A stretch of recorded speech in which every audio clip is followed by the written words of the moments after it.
lot of people talk about the money, but there is no price to live your dream, I think. What do you think? Absolutely. I think to pursue your dream, no matter what the cost, you may pay for that dream with your life, you may pay for it with money, with everything you have, but the satisfaction you get from realizing your dream is definitely worth it. Is it true? I'd read that you said you were willing to give up your life for this. I definitely was. I always told them if they tell me it's a one-way ticket, I would still take the trip. Really? Yes. Leaving your family and everybody?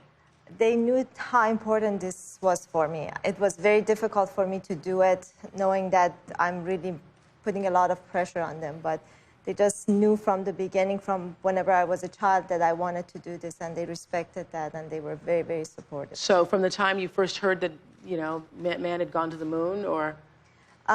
Ever since I was a child, I would always gaze at the stars and always wanted to know how it feels like to be actually there. The mystery of space always drawn me to it. Were you ever afraid? Like, we were looking at that rocket, and we all saw that launch, 5, 4, 3, 2, 1.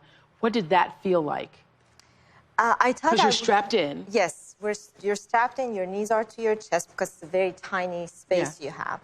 And I thought I would be a nervous wreck. Told everyone, if my blood pressure is high, my heart rate is high, please don't stop the launch. I'll be fine. I'll be meditating. I'll be fine.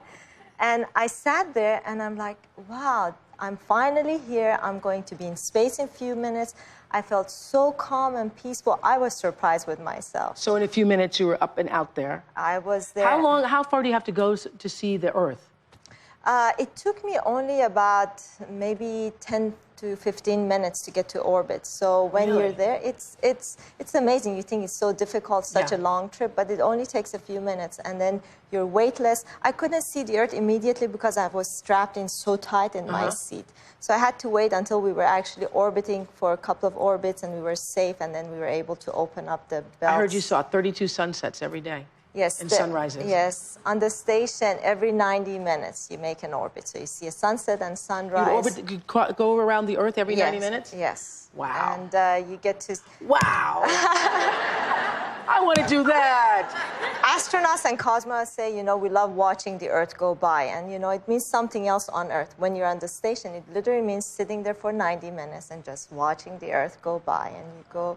That's incredible. Okay. So tell us about this space station. So you go to the space, you go up 220 miles, then you dock at the space station. Yes. So you go in this tiny capsule, and you travel for 2 days.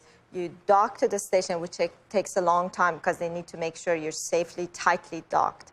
And then as soon as they wanted to open the hatch, the cosmonaut and astronaut who were with me told me, are you ready for the smell of space? Because it's a very unique smell, and this is the only time you can smell it. So I was ready there, and they opened the hatch, and I take a good whiff, and it smelled something like a burnt cookie. And I kept telling them, it feels weird. It's very People unique. are baking in space. I know.